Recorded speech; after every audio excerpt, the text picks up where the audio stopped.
Hi అండి. అందరికీ నమస్కారం. ఈరోజు మరొక మంచి వీడియోతో మళ్ళీ మీ ముందుకొచ్చేసానండి. ఈరోజు మన వీడియో వచ్చేసి దొండకాయ పప్పు ఈజీగా 10 మినిట్స్‌లో ఏ విధంగా తయారు చేసుకోవాలి అనేది ఈరోజు మన వీడియో అండి. మరి ఈ వీడియో మన ఛానల్‌లో ఈరోజు పోస్ట్ చేయడం జరిగింది. చూడని వారు ఎవరైనా ఉంటే ఒక్కసారి చూసి ట్రై చేసి ఎలా వచ్చిందనేది మీ ఫీడ్‌బ్యాక్‌ని అందించండి.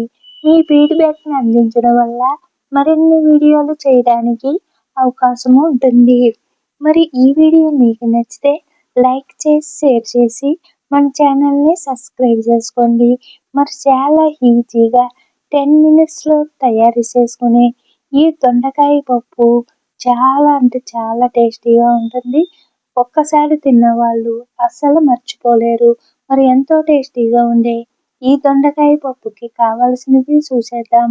ముందుగా ఇక్కడ వచ్చేసి నేను 7 దొండకాయలని తీసుకున్నాను. అలాగే అరకప్పు పెసరపప్పుని తీసుకున్నాను. ఒక టమాటా, ఒక 6 పచ్చిమిర్చిని తీసుకున్నాను.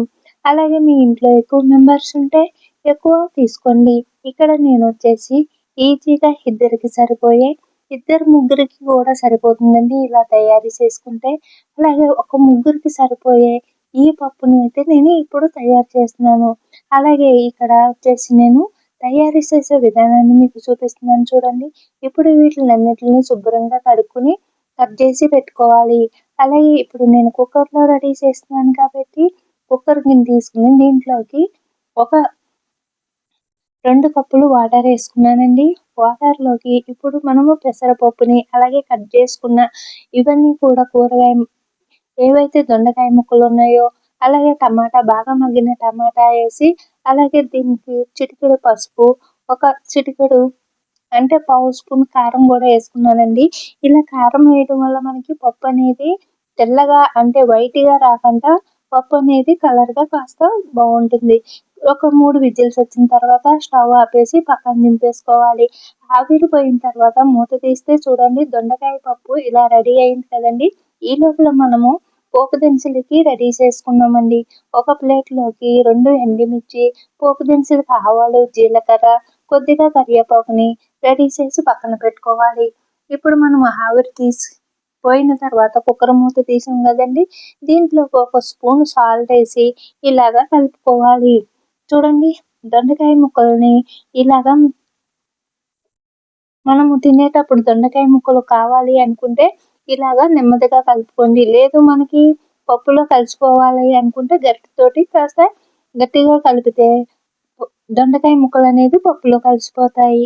ఇప్పుడు మనము పోపు పెట్టుకునే విధానం చూసేద్దాం. మరొక గిన్నె తీసుకుని స్టవ్ పై పెట్టి ఒక 2 టేబుల్ స్పూన్లు నూనె పోసుకుని మరి ఎక్కువ నూనె ఇష్టపడే వాళ్ళైతే ఒక 3 టేబుల్ స్పూన్లు నూనె వేసుకోండి. నూనె వీటెక్కిన తర్వాత పోపు దినుసులన్నీ కూడా వేసి ఇందులోని ఎల్లుల్లిపాయలు కూడా ఒక 4 చితక్కొట్టి వేసుకున్నానండి. ఇలా మొయ్యిగా చితక్కొట్టేయడం వల్ల పప్పుకి టేస్ట్ అనేది బాగుంటుంది. ఇప్పుడు పోపు దినుసులన్నీ వేగిన తర్వాత దొండకాయ పప్పుని ఈ పోపులోకి వేసేసుకోవాలి. చూడండి ఇక్కడ చూపిస్తున్న విధంగా ఇలా వేసుకుని సాల్ట్ సరిపోయిందా లేదా చూసుకోండి. సరిపోకపోతే మరి కాస్త సాల్ట్ వేసుకోండి. కారం సాల్ట్ అనేది మీరు తినేదాన్ని బట్టి వేసుకోండి. చూసారా ఇప్పుడు మనకి దొండకాయ పప్పు అనేది రెడీ అయిపోయింది. ఇలా చేస్తే చాలా టేస్టీగా ఉంటుందండి. గిన్నె మొత్తం నిమిషంలో ఖాళీ చేస్తారు. మరి దొండకాయలు అంటే ఇష్టపడని వాళ్ళకి ఇలా చేసి పెట్టండి దొండకాయ పప్పు. అలాగే ఈ దొండకాయ పప్పు చేయడం కూడా చాలా ఈజీ. కుక్కర్‌లో రెడీ చేసుకున్నాం కాబట్టి 10 మినిట్స్‌లో అయిపోతుందండి.